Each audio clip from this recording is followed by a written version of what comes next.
ನಮಸ್ತೆ ಸ್ನೇಹಿತರೆ, welcome to Nexus Kannada YouTube channel. ನೀವೇನಾದರೂ ನಮ್ಮ ಚಾನಲ್ನ ಸಬ್ಸ್ಕ್ರೈಬ್ ಮಾಡಿಲ್ಲ ಅಂದರೆ ಈ ಕೂಡಲೇ ಸಬ್ಸ್ಕ್ರೈಬ್ ಮಾಡಿ ಮತ್ತೆ ಬೆಲ್ ಐಕನ್ನ ಒತ್ತಿ ಅಂತ ಹೇಳ್ತಾ ಇವತ್ತಿನ ಫಸ್ಟ್ ಅಪ್ಡೇಟ್ ಬಂದು ಮಾರ್ಚ್ ಅಲ್ಲಿ SMR, DV, ತೇಜಸ್ ಮತ್ತೆ ಮಧು ಅವರು ಸಮೀರ್ಗೆ ನಮ್ಮ ಬೆಂಬಲ ಇದೆ, ನೀವು ಕೂಡ ಸಮೀರ್ ಅವರಿಗೆ ಸಪೋರ್ಟ್ ಮಾಡಿ ಅಂತ ಒಂದು ವಿಡಿಯೋ ಮಾಡಿ ಬಿಟ್ಟಿದ್ರು. ಇವತ್ತು ಸಮೀರ್ ಅವ್ರನ್ನ ಮೀಟ್ ಮಾಡಕ್ ಬಂದಿದೀವಿ.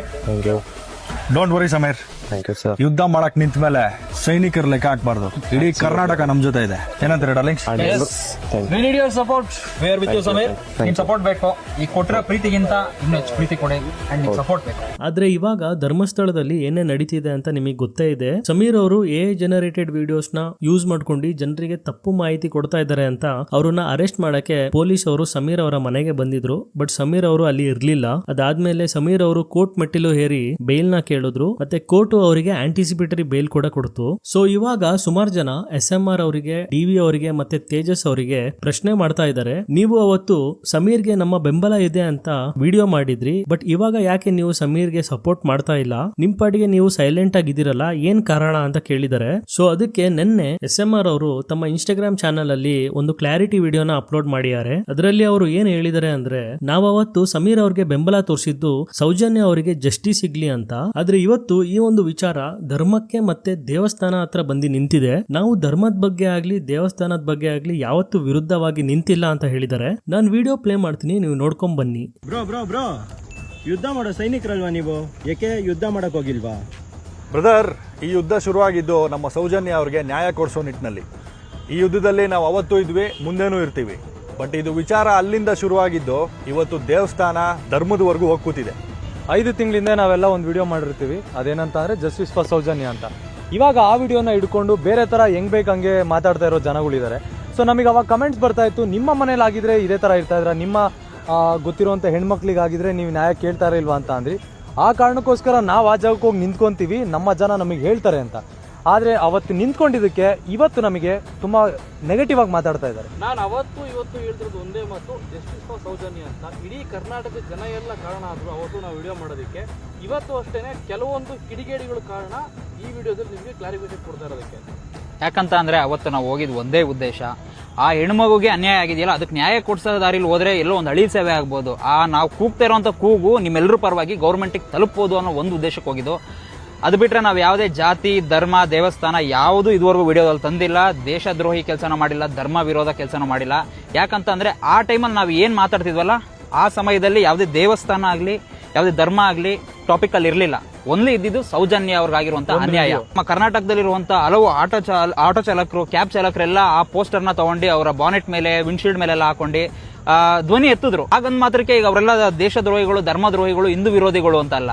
ಅವ್ರ ಇಂಟೆನ್ಷನ್ ಇದ್ದಿದ್ದು ಒಂದೇ, ಅವ್ರ ತಲೆಯಲ್ಲಿ ಇದ್ದಿದ್ದು ಒಂದೇ ಥಾಟು, ಈ ಮಗುಗೆ, ಹೆಣ್ಮಗುಗೆ ಆಗಿರುವಂತ ಅನ್ಯಾಯಕ್ಕೆ ನ್ಯಾಯ ಸಿಗುವಂತದ್ದು ಏನಾದ್ರು ಮಾಡೋಣ. ಅಂಡ್ ಮೋರ್ ಓವರ್ ಇದು ಯಾವುದೇ ಭಯದಿಂದ ಮಾಡ್ತಿರುವಂತ ವಿಡಿಯೋ ಅಲ್ಲ, ಜಸ್ಟೇ ನಿಮಗೆ ಹೇಳ್ತಿರೋದು. ನಾವು ಅವತ್ತು ಯಾವ್ದಕ್ಕೆ ಹೋಗಿದ್ವಿ, ಇವತ್ತು ಯಾವ್ದಕ್ಕೆ ನಿಂತಿದ್ದೀವಿ ಸೇಮ್. ಅವತ್ತು ಹೋಗಿದ್ದು ಸೌಜನ್ಯನ ವಿಷಯಕ್ಕೆ, ಇವತ್ತು ನಿಂತಿರೋದು ಸೌಜನ್ಯನ ವಿಷಯಕ್ಕೆ. ಅದು ಬಿಟ್ಟು ನಾವು ಆ ಕಡೆ ಎಲ್ಲೂ ಹೋಗಿಲ್ಲ, ಹೋಗೋದು ಇಲ್ಲ, ಮುಂದೆನೂ ಹೋಗಲ್ಲ.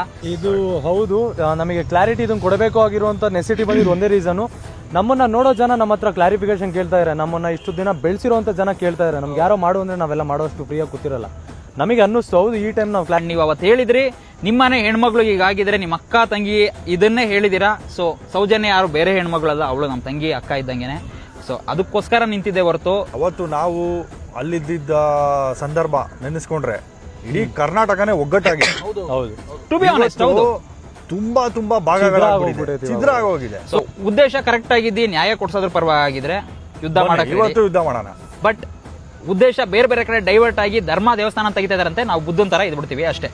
ನೆಕ್ಸ್ಟ್ ಅಪ್ಡೇಟ್ ಬಂದು ಯಶ್ ತಾಯಿ ಪುಷ್ಪ ವರ್ಸಸ್ ದೀಪಿಕಾ ದಾಸ್ ಅವ್ರ ಬಗ್ಗೆ. ಸೊ ರೀಸೆಂಟ್ಲಿ ಯಶ್ ಅವರ ತಾಯಿ ಪುಷ್ಪ ಅವರು ಒಂದು ಇಂಟರ್ವ್ಯೂ ಅಲ್ಲಿ ಕಾಣಿಸ್ಕೊಂಡಿದ್ದಾರೆ. ಸೊ ಆ ಒಂದು ಇಂಟರ್ವ್ಯೂ ಅಲ್ಲಿ ಇಂಟರ್ವ್ಯೂರ್ ಒಂದು ಪ್ರಶ್ನೆ ಕೇಳಿದ್ದಾರೆ, ನಿಮ್ಮ ನೆಕ್ಸ್ಟ್ ಸಿನಿಮಾಗೆ ದೀಪಿಕಾ ದಾಸ್ ಅವ್ರನ್ನ ಹೀರೋಯಿನ್ ಮಾಡ್ತಾ ಇದಾರೆ ಅಂತಲ್ಲ, ಹೌದಾ ಅಂತ. ಅದಕ್ಕೆ ಪುಷ್ಪ ಅವರು ಏನ್ ಹೇಳಿದ್ದಾರೆ ಅಂದ್ರೆ, ದೀಪಿಕಾ ದಾಸಿಗೂ ನಮಗೂ ಆಗ್ ಬರಲ್ಲ, ದೀಪಿಕಾ ದಾಸು ಏನ್ ಸಾಧನೆ ಮಾಡಿದಾಳೆ ಅಂತ ನಾನು ಅವಳನ್ನ ನೆಕ್ಸ್ಟ್ ಸಿನಿಮಾದಲ್ಲಿ ಹಾಕೋಬೇಕು. ಅವಳು ನಮ್ಗೆ ಸಂಬಂಧಿಕರಾಗಿದ್ರು ನಾನು ಅವಳನ್ನ ದೂರ ಇಟ್ಟಿದೀವಿ. ದೀಪಿಕಾ ದಾಸ್ಗಿಂತ ಇನ್ನೂ ಎಷ್ಟೋ ದೊಡ್ಡ ದೊಡ್ಡ ಹೀರೋಯಿನ್ಸ್ ಗಳಿದ್ದಾರೆ, ರೆಕಗ್ನೈಸ್ ಮಾಡುವಂತ ಸಿನಿಮಾಗಳನ್ನ ಯಾವ್ದು ಅವಳು ಕೊಟ್ಟಿಲ್ಲ ಅಂತ ಹೇಳಿದ್ದಾರೆ. ಸೊ ಇದಕ್ಕೆ ದೀಪಿಕಾ ದಾಸ್ ಅವರು ಕೂಡ ರಿಯಾಕ್ಟ್ ಮಾಡಿದ್ದಾರೆ. ದೀಪಿಕಾ ದಾಸ್ ಅವರು ತಮ್ಮ ಇನ್ಸ್ಟಾಗ್ರಾಮ್ ಚಾನಲ್ ಅಲ್ಲಿ ಒಂದು ಪೋಸ್ಟ್ ನ ಅಪ್ಲೋಡ್ ಮಾಡಿದ್ದಾರೆ. ಅದರಲ್ಲಿ ಅವ್ರು ಏನ್ ಹೇಳಿದ್ದಾರೆ ಅಂದ್ರೆ, ಹೊಸ ಕಲಾವಿದರನ್ನು ಬೆಳೆಸೋ ಜನರು ಹೊಸ ಕಲಾವಿದರಿಗೆ ರೆಸ್ಪೆಕ್ಟ್ ಕೊಡಬೇಕು.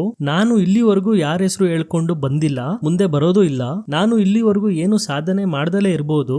ನನ್ ಬಗ್ಗೆ ಹೀನಾಯವಾಗಿ ಮಾತಾಡಕ್ಕೆ ಯಾರಿಗೂ ಯೋಗ್ಯತೆ ಇಲ್ಲ ಅಂತ ಹೇಳಿದ್ದಾರೆ. ಸೋಷಿಯಲ್ ಮೀಡಿಯಾದಲ್ಲಿ ಈ ಒಂದು ವಿಷಯದ ಬಗ್ಗೆ ಏನ್ ಚರ್ಚೆ ಆಗ್ತಿದೆ ಅಂದ್ರೆ, ಈ ಮೀಡಿಯಾ ಅವರು ಬೇಕು ಅಂತಾನೆ ಈ ರೀತಿ ಪ್ರಶ್ನೆಗಳನ್ನ ಕೇಳಿ ಇಬ್ರು ಮಧ್ಯೆ ತಂದಿಕ್ತಿದ್ದಾರೆ ಅಂತ ಹೇಳಿದ್ದಾರೆ. ಇನ್ ಕೆಲವು ಜನ ಯಶ್ ಅವರ ತಾಯಿ ಯಶ್ ಅವರ ಮರ್ಯಾದೆ ಕಳೀತಾ ಇದ್ದಾರೆ ಅಂತ ಹೇಳ್ತಿದ್ದಾರೆ. ಮತ್ತೆ ಸುಮಾರು ಜನ ದೀಪಿಕಾ ದಾಸ್ ಅವರಿಗೆ ಸಪೋರ್ಟ್ ನ ವ್ಯಕ್ತಪಡಿಸಿದ್ದಾರೆ. ನೆಕ್ಸ್ಟ್ ಅಪ್ಡೇಟ್ ಆಂಕರ್ ಅನುಶ್ರೀ ಅವ್ರ ಬಗ್ಗೆ. ಸೊ ಆಂಕರ್ ಅನುಶ್ರೀ ಅವರು ಇದೇ ತಿಂಗಳು 28ನೇ ತಾರೀಕಿಗೆ ಮದ್ವೆ ಆಗ್ತಾ ಇದ್ದಾರೆ. ಸೋಷಿಯಲ್ ಮೀಡಿಯಾದಲ್ಲಿ ಇವರ ಇನ್ವಿಟೇಷನ್ ಕಾರ್ಡ್ ತುಂಬಾನೇ ವೈರಲ್ ಹೋಗ್ತಾ ಇದೆ. ಸೊ ಆಂಕರ್ ಅನುಶ್ರೀ ಅವರು ಮದ್ವೆ ಆಗ್ತಿರೋ ಹುಡುಗನ ಹೆಸರು ಬಂದ್ಬಿಟ್ಟು ರೋಷನ್ ಅಂತ. ಇವರು ಮೂಲತಃ ಕೂರ್ಗ್ ಅವರು. ಸೊ ಮದ್ವೆ ಎಲ್ಲಿ ನಡೀತಿದೆ ಅಂತ ಕೇಳೋದಾದ್ರೆ, ಒಂದು ಪ್ರೈವೇಟ್ ರೆಸಾರ್ಟ್ ಅಲ್ಲಿ ಈ ಒಂದು ಮದ್ವೆ ನಡೀತಾ ಇದೆ ಅಂತೆ. ಅನುಶ್ರೀ ಅವರು ತಮ್ಮ ಗಂಡನ ಮುಖನ ಎಲ್ಲೂ ಕೂಡ ತೋರಿಸಿಲ್ಲ. ಬಟ್ ಸುಮಾರು ಜನ ನಾನು ಸ್ಕ್ರೀನ್ ಮೇಲೆ ಫೋಟೋ ತೋರಿಸಿದೀನಲ್ಲ, ಇವ್ರನ್ನೇ ಅನುಶ್ರೀ ಅವರು ಮದ್ವೆ ಆಗ್ತಿರೋದು ಅಂತ ಹೇಳ್ತಾ ಇದ್ದಾರೆ. ನೆಕ್ಸ್ಟ್ ಅಪ್ಡೇಟ್ ಬಂದಿ, ಈ ರೀತಿ ಟ್ವಿಸ್ಟ್ ನೀವು ಯಾವುದೇ ರೀತಿ ಸಿನಿಮಾದಲ್ಲಿ ನೋಡ್ರಕ್ ಚಾನ್ಸೇ ಇಲ್ಲ. ಯಾಕಂದ್ರೆ ಸುಜಾತಾ ಭಟ್ ಅವರು ಇವಾಗ ಕಂಪ್ಲೀಟ್ಲಿ ಉಲ್ಟಾ ಹೊಡೆದಿದ್ದಾರೆ. ಸೊ ನಿನ್ನೆ ಇನ್ಸೈಡ್ ರಶ್ ಅನ್ನೋ ಒಂದು ಯೂಟ್ಯೂಬ್ ಚಾನಲ್ ಅಲ್ಲಿ ಸುಜಾತಾ ಭಟ್ ಅವರು ಒಂದು ಇಂಟರ್ವ್ಯೂ ನ ಕೊಟ್ಟಿದ್ದಾರೆ.